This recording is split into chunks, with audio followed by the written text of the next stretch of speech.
Hello नमस्कार। मैं हूं Romesh Upadhyay. Geography class 10th chapter 3rd को डिस्कस करने वाले हैं। चैप्टर का नेम है वाटर रिसोर्सेस। यहां पर आपको बहुत कुछ इंफॉर्मेशन मिलने वाली है वाटर से रिलेटेड। तो आइए शुरुआत करते हैं। बस अपने सामने एनसीईआरटी की बुक को ओपन रखिएगा, क्योंकि हम यहां पर एनसीईआरटी की लाइन बाय लाइन आपको बिल्कुल समझाने की कोशिश करेंगे। हर वर्ड को समझाएंगे जिससे कि आपके लिए ज्योग्राफी बहुत आसान हो जाए। तो देखिए, सबसे पहले एनसीईआरटी में क्या डिस्कशन है। You already know that 3/4 of the earth surface is covered with water. ये आप जानते हैं कि पृथ्वी का 3/4 हिस्सा जो है वो पानी से कवर है। पानी ही पानी है पृथ्वी के 3/4 एरिया में, right. But only a small portion of its account for fresh water that can be put to use. But इसमें से बहुत कम हिस्सा ही ऐसा है जिसको हम यूज कर सकते हैं, जो कि फ्रेश वाटर है, जो हमारे पीने योग्य है। फॉर एग्जाम्पल, यदि हम सी वाटर की बात करें तो इसको हम कंज्यूम नहीं कर सकते, क्योंकि यहाँ इसमें सॉल्ट्स होते हैं और हमारी हेल्थ के लिए वो क्या होंगे, बहुत ज्यादा नुकसान करेंगे हमारी हेल्थ को। The fresh water is mainly obtain from the surface run of and groundwater that is continually being renewed and recharged through the hydrological cycle। अब देखो यहां पर हाइड्रोलॉजिकल साइकिल दी हुई है, या जिसको आप वाटर साइकिल के नाम से जानते हैं, राइट। अब जो फ्रेश वाटर है जिसको आप कंज्यूम करते हैं वो कहां से आता है, आपका ग्राउंड वाटर से। यानी जो जमीन के नीचे से आप पानी को निकालते हैं, एक्सट्रैक्ट करते हैं, उसको ग्राउंड वाटर बोलते हैं। या फिर आपको वाटर साइकिल से जो पानी मिलता है, जैसे बारिश से मिल रहा है, नदियों से मिल रहा है। All water moves within the hydrological cycle, ensuring that water is a renewable resource।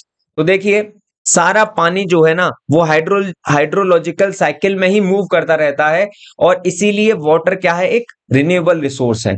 यहां पर क्या होगा, प्रेसिपिटेशन होगा, फिर पानी नीचे चले जाएगा, फिर वो एवापोरेशन से भाप में बदलकर फिर ये ऐसा कंडेंसेशन हो जाएगा इसका, फिर ये दोबारा बारिश कहीं पड़ेगी। तो ये प्रोसेस अगेन एंड अगेन होता रहेगा, और पानी वाटर साइकिल के अंदर मूव होता रहेगा एक स्टेट से दूसरे स्टेट के अंदर। You might wonder that if 3/4 of the world is covered with water and water is a renewable resource, right. यहां पर बात चल रही है कि किस प्रकार से 3/4 हिस्सा पानी है पृथ्वी के सरफेस पर, उसके बावजूद भी सारा पानी पीने योग्य नहीं है, ये आप जानते हैं। Then how it is that countries and regions around the globe suffer from water scarcity. इतना ज्यादा पानी होने के बाद पृथ्वी के ऊपर फिर भी बहुत सारे देश, बहुत सारे शहर, राइट, पानी की कमी को महसूस कर रहे हैं। वाटर की स्कार्सिटी है, वहां पर पानी की बहुत कमी है।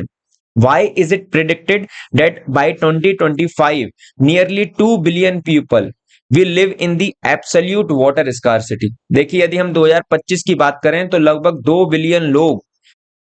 बिलियन लोग पानी की बहुत ज्यादा कमी को महसूस करेंगे, फेस करेंगे, राइट। क्योंकि बहुत कम हो जाएगा पानी 2025 तक। कारण क्या है कि आप जो साफ पानी है, पीने योग्य पानी है, उसको पॉल्यूट कर रहे हैं, राइट, इसीलिए।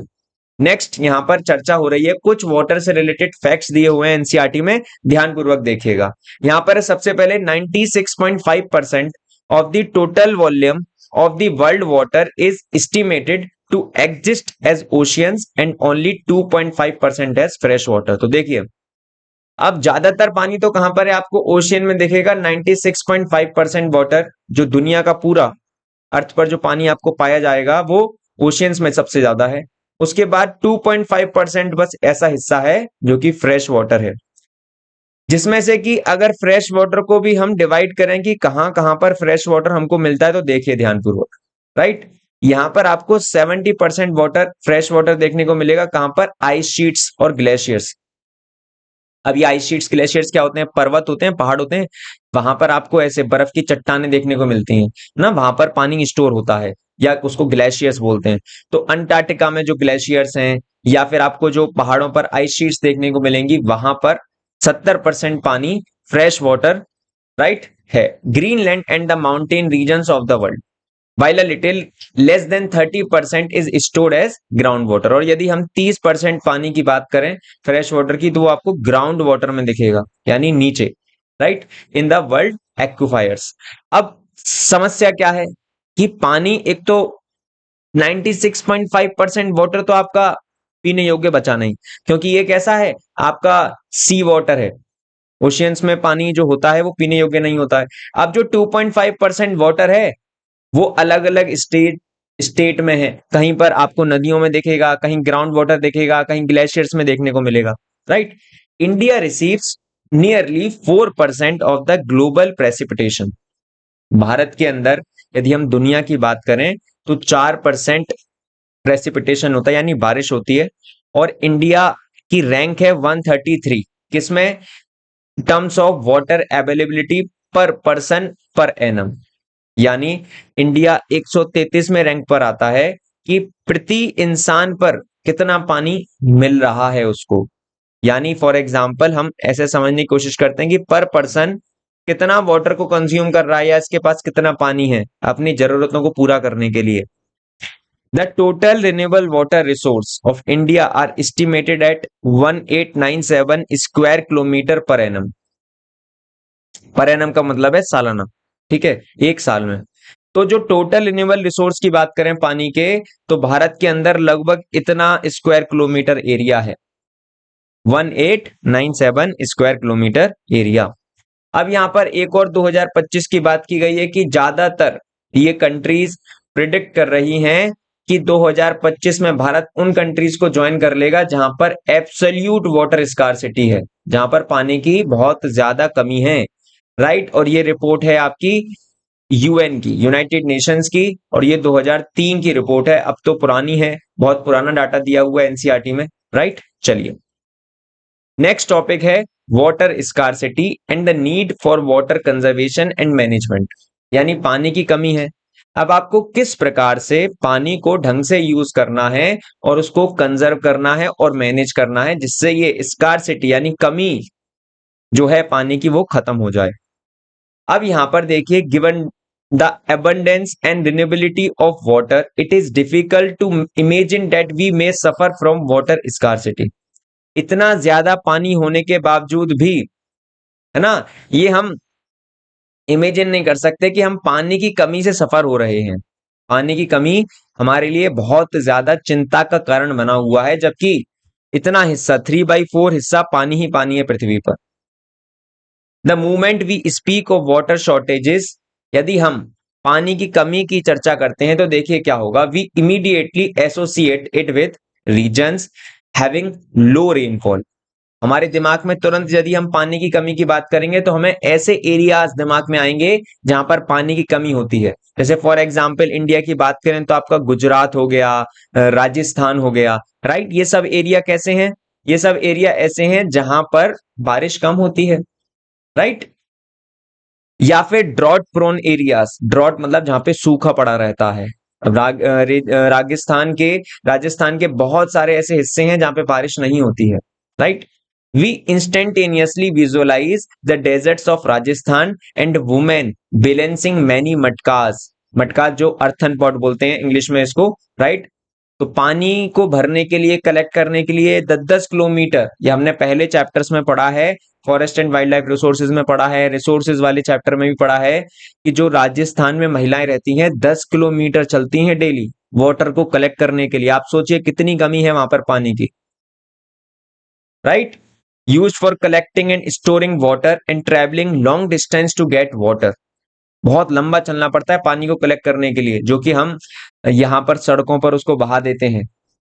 कंजर्व करिए, पानी को बचाइए, फ्यूचर जनरेशन के लिए भी और अपने लिए भी। True, the availability of water resources vary over space and time, mainly due to the variation in seasonal and annual precipitation। तो देखिए यहां पर ये चर्चा हो रही है कि वाटर की अवेलेबिलिटी की बात करें यानी उपस्थिति की बात करें तो ये सीजन्स के हिसाब से बदलती रहती है। जैसे बारिश के समय में पानी नदियों में फुल होके चलता है, बहुत ज्यादा बारिश होती है तो नदियां बिल्कुल फुल चलती हैं, बट सर्दियों में, राइट, जो लेवल होता है नदियों का वो कम हो जाता है। तो ये डिपेंड करेगा कि कैसा वेदर है, राइट, सीजन कैसा है, उसके हिसाब से वाटर की अवेलेबिलिटी होगी। अब जो वाटर की स्कार्सिटी यानी कमी है ज्यादातर केसेस में, उसका कारण है एक्सप्लॉइटेशन। वाटर को एक्सप्लॉइट कर रहे हैं, यानी जो अच्छा पानी है उसमें इंडस्ट्रीज का, घरों का गंदा पानी मिल रहा है तो वो वैसे ही गंदा हो रहा है, उसको नाली नाला कन्वर्ट हो जाते हैं अच्छे पानी। जो नदियां हैं वो नाली या नालों में कन्वर्ट हो जाएंगे, उसमें आप क्या करेंगे, इंडस्ट्रीज का पानी मिला देंगे, घरों का गंदा पानी मिला देंगे। चिंताजनक बात है या नहीं? Excessive use and unequal access of water. तो किसी के पास तो बिल्कुल भी पानी नहीं है और किसी के पास बहुत ज्यादा पानी है, तो वो एक्सेसिव यूज कर रहा है वाटर का, उसको बहा रहा है। जैसे यहाँ पर यदि हम बात करें मध्य प्रदेश के अंदर, तो सुबह सुबह सब लोग पानी भरते हैं, उनका जो वाटर टैंक फिल हो जाता है, उसके बाद पानी सड़कों पर आपको बहता हुआ मिलेगा, कोई कदर नहीं है क्योंकि पानी है। आप राजस्थान में जाएंगे तब एक्चुअली पता लगेगा कि पानी क्या होता है, जो हम बहा देते हैं इतना, राइट? तो या फिर कुछ समस्या यह है कि अनइक्वल एक्सेस है, यानी कुछ लोगों के पास पानी बहुत ज्यादा है, कुछ लोगों के पास पानी बहुत कम है। तो ये भी एक चिंताजनक बात है। यहां पर एनसीईआरटी में एक इमेज दी हुई है, राइट? इसको देखिए ध्यानपूर्वक, इस इमेज में क्या चर्चा हो रही है। वाटर वाटर एवरीवेयर, पानी हर जगह है। ये बच्चा देखो कहां से पानी भर रहा है, राइट? इसके चारों तरफ तो पानी है, बट ये पानी पीने योग्य नहीं है, खराब वाटर है, बेकार है, ड्रिंकिंग पर्पज के लिए सुटेबल नहीं है, right? Not a drop to drink. हर जगह पानी पानी है, बट एक सिंगल बूंद नहीं है पानी पीने की। आफ्टर अ हैवी डाउनपोर, यानी यहाँ पर बहुत ज्यादा वर्षा हुई, उसके बाद लड़का पानी को कलेक्ट कर रहा है, किससे? ये ट्यूबवेल पंप से, जो पीने योग्य वाला पानी है, राइट? यहां पर देखिए, Kashmiri earthquake survivor carries water in the snow in a devastated village. ये देखिए मटके में बेचारी पानी लेकर जा रही हैं। यहां देखिए कितनी सारी लाइन लगी हुई है पानी को भरने के लिए। तो पानी की एक्चुअलिटी में बहुत ज्यादा स्कार्सिटी है, इसलिए इसको ढंग से यूज करना चाहिए। अब यहाँ पर एक रिपोर्ट है, स्वीडिश एक्सपर्ट क्या कहते हैं, देखिए, water stress occur when water availability is between, यानी ये स्वीडिश एक्सपर्ट ये चर्चा कर रहे हैं कि वाटर स्ट्रेस कब होता है? जब होता है जब वाटर की अवेलेबिलिटी 1000 से लेके एक 1600 cubic metre person per year होती है, तो समझ लीजिए वाटर की स्कार्सिटी है। यानी हम ये कैसे जानेंगे कि वाटर की कमी चल रही है किसी जगह पर, किसी लोकेशन पर, किसी देश में? तो जब 1000 से 1600 क्यूबिक मीटर पर पर्सन पर ईयर, यानी एक साल में एक पर्सन पर 1000 से लेके 1600 क्यूबिक मीटर यदि पानी पर मिल रहा है उसको, तो इसका मतलब वाटर स्कार्सिटी है, पानी की कमी है। यहां भी आप देख सकते हैं कि किस प्रकार से लोगों की भीड़ लगी हुई है वाटर को कलेक्ट करने के लिए, राइट? इंडिया में तो बहुत सारे ऐसे हिस्से हैं जहां पर पानी की एक्चुअलिटी में बहुत ज्यादा कमी है। When where is then water scarcity likely to occur, right? यहां पर किस प्रकार से चर्चा होगी कि कहां पर वाटर की स्कार्सिटी है, कमी है और क्यों है। As you have read in the hydrological cycle, fresh water can be obtain directly from precipitation. तो फ्रेश वाटर को आप सीधे ऑब्टेन कर सकते हैं कहां से? बारिश से। प्रेसिपिटेशन यानी बारिश से, सरफेस रन ऑफ से एंड ग्राउंड वाटर से। यहां से आप ड्रिंकिंग वाटर को, फ्रेश वाटर को कंज्यूम कर सकते हैं या ऑब्टेन कर सकते हैं। It is possible that an area और region may have ample water resources but is still facing water scarcity, yes। अब ये कह रहा है क्या ऐसा कोई रीजन है या कोई एरिया है जहां पर पानी बहुत ज्यादा मात्रा में उपस्थित है, उसके दौरान भी वहां पर पानी की कमी हमें देखने को मिल सकती है? तो जी हाँ, बिल्कुल ऐसा देखने को मिल सकता है, क्योंकि देखिए many of our city are such examples, इसके बहुत सारे भारत के ही शहर एग्जाम्पल्स आपको देखने को मिल जाएंगे। जैसे देखिए, water scarcity may B an outcome of large and growing population. पानी की कमी क्यों है? बढ़ती हुई जनसंख्या सबसे बड़ा कारण, right? And consequent greater demands for water, और पानी की डिमांड भी क्या हो रही है? राइज हो रही है, जिसकी वजह से ये प्रॉब्लम आ रही है कि पानी की कमी हो रही है। जैसे फॉर एग्जाम्पल, यदि एक आदमी है तो वो 1 लीटर पानी को कंज्यूम करेगा, वहीं 100 आदमी है तो 100 लीटर पानी को कंज्यूम करेंगे। ऑब्वियसली बात है, पानी की कमी होना शुरू हो जाएगा यदि आपकी जनसंख्या बहुत तेजी से बढ़ेगी तो।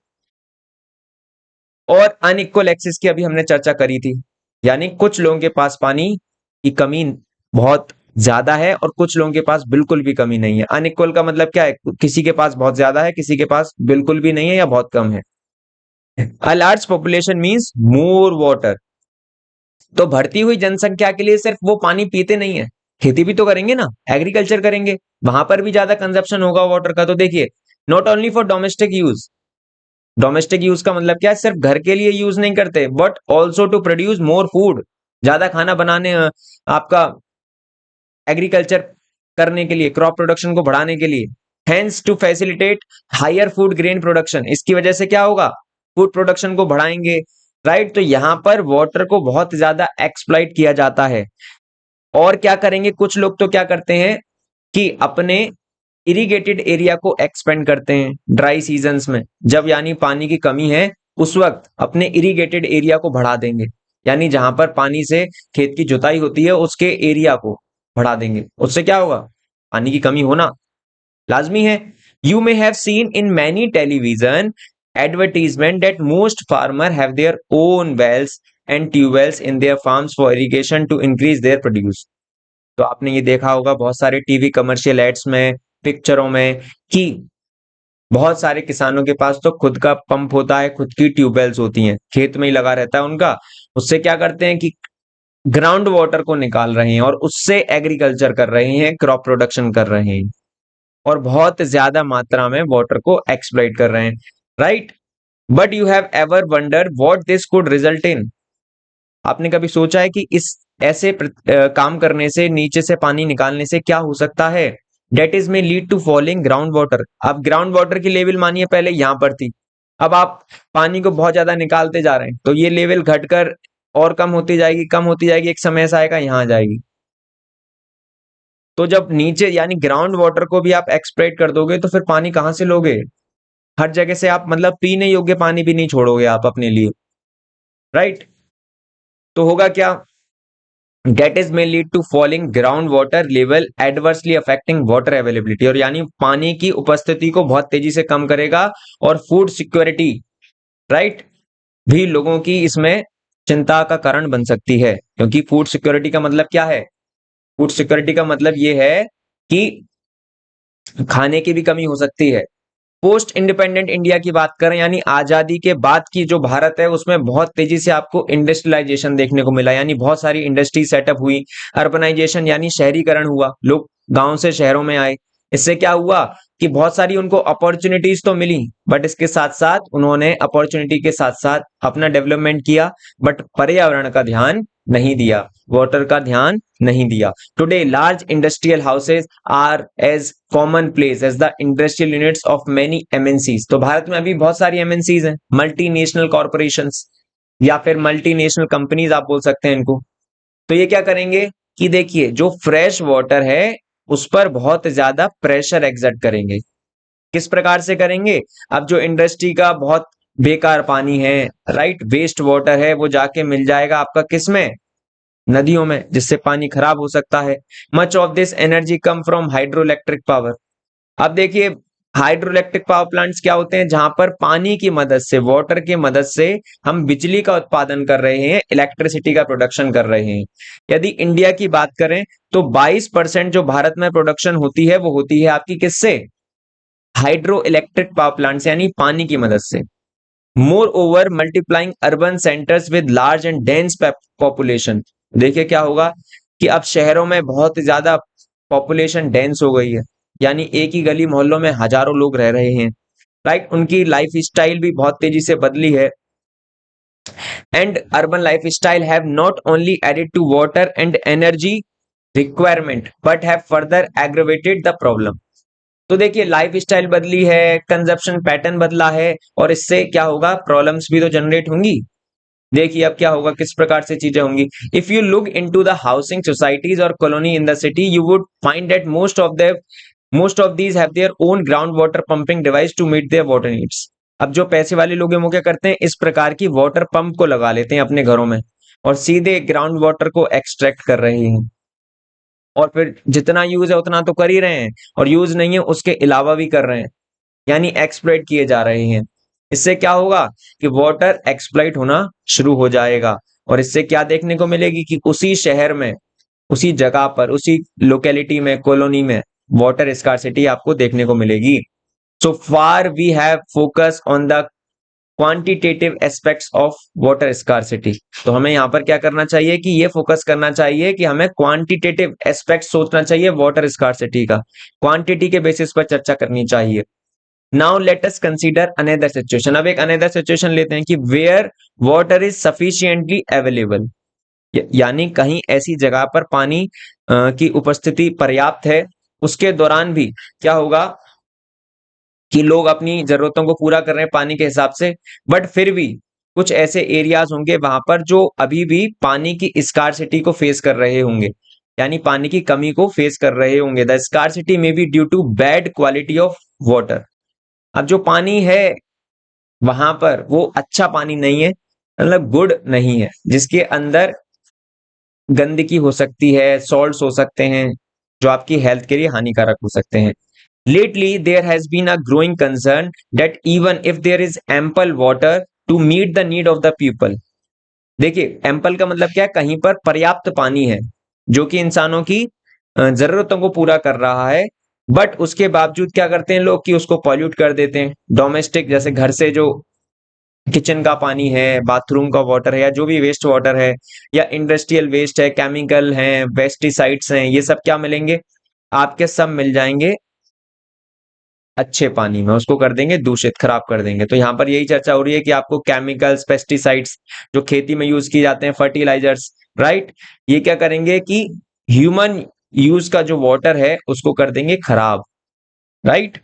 चलिए अब यहाँ पर एक अच्छा सा बहुत अच्छी बात लिखी हुई है, देखिए भारत की जो नदियां थी, स्पेशली जो छोटी नदियां थी, वो एक्चुअली पहले नदियां थी, अब बदल बदल गई हैं ऐसी टॉक्सिक स्ट्रीम्स में, यानी टॉक्सिक नदियां बन गई हैं, वो नाले बन गए हैं, नदियों को बना दिया है नाले, यानी ये इस प्रकार की गंदगी है ना, काला काला पानी आपको देखने को मिलेगा। And even the big ones like the Ganga and Yamuna are far from being pure, और अभी ये भी हो चुका है कि गंगा और यमुना का पानी भी ना बहुत ज्यादा पवित्र नहीं बचा है, क्योंकि गंदगी सब इसी में लोग डाल देते हैं। The assault on India's river, देखो पॉपुलेशन ग्रोथ ग्रोथ बढ़ती हुई जनसंख्या सबसे बड़ा कारण है नदियों को पॉल्यूट करने का। एग्रीकल्चर में मॉडर्नाइजेशन, यानी कई कई मशीन्स आ गई हैं, इंसेक्टिसाइड्स आ गए हैं, पेस्टिसाइड्स आ गए हैं, बहुत सारे कीड़े मकोड़ों की मारने की दवाइयां हैं, ये केमिकल्स का यूज कर रहे हैं, राइट। अब जो खेत से पानी जाता है वो नदियों में मिल जाएगा, नदियों के पानी को खराब कर देंगे। अर्बनाइजेशन, लोग गांव से बहुत ज्यादा शहर में आ गए और शहर की पॉपुलेशन बहुत ज्यादा बढ़ गई है, इंडस्ट्रीज ओपन हो रही हैं, राइट, डे बाई डे। इससे क्या होगा, और मैनेजमेंट कोई नहीं है कि किस प्रकार से गंदे पानी को ढंग से मैनेज करना है, तो पूरा लाइफ एक तरीके से थ्रेटन हो चुका है, राइट। ये रिपोर्ट है आपकी सिटीजन फिफ्थ रिपोर्ट 1999 की, 1999 की, right. You may have already realise that the need of our is to, और अब हमें ये रियलाइज हो रहा है कि एक बहुत ज्यादा जरूरत बन चुकी है कि वाटर को कंजर्व करने की और मैनेज करने की, to safeguard ourselves, और सिर्फ इसीलिए क्योंकि हम अपनी हेल्थ को अच्छा कर सकें, हमें कोई बीमारी ना हो, फूड सिक्योरिटी को कर सकें, राइट। यदि पानी नहीं होगा तो फूड इनसिक्योरिटी हो जाएगी, लोगों के पास खाने को रोटी भी नहीं बचेगी। इसीलिए अब हमें बहुत जरूरत है पानी को बचाने की, सेव करने की, continuation of our livelihood and productive activities, and also to prevent degradation of natural ecosystem. इसके साथ साथ जो पर्यावरण है, राइट, उसको भी हमें बचाने का काम करना पड़ेगा। जो पर्यावरण डिग्रीडेड हो रहा है, यानी लोग उसको दूषित कर रहे हैं, खराब कर रहे हैं, उसको बचाने का काम करना पड़ेगा। और जो ओवर एक्सप्लॉइटेशन, मिसमैनेजमेंट हो रहा है वाटर रिसोर्सेज का, इस पर भी ध्यान देने की आवश्यकता है। इकोलॉजिकल क्राइसिस कॉज कर रहा है ये, यानी आप यदि पानी का ढंग से मैनेज नहीं कर रहे हैं, पानी को एक्सप्लॉइट कर रहे हैं, खराब कर रहे हैं, तो ये इकोलॉजिकल क्राइसिस इससे हो रही है, जिससे कि आपकी लाइफ बहुत ज्यादा इंपैक्ट कर सकती है, आपकी लाइफ पर इसका बहुत बेकार परिणाम आपको देखने को मिल सकता है। इस पार्ट में हम यहीं तक डिस्कस करेंगे। नेक्स्ट आपके जो पार्ट होगा उसमें हम नेक्स्ट एनसीईआरटी की चर्चा करेंगे। तो यदि आपको वीडियो अच्छी लगी है तो प्लीज ज्यादा से ज्यादा लोगों तक शेयर करिए, वीडियो को लाइक करिए और चैनल को सब्सक्राइब करिए। यार बहुत मेहनत से बनाते हैं, आपके लिए फ्री ऑफ कॉस्ट में बहुत अच्छा कंटेंट प्रोवाइड कर रहे हैं, तो आप इतनी हेल्प कर सकते हैं। Thank you for watching this video.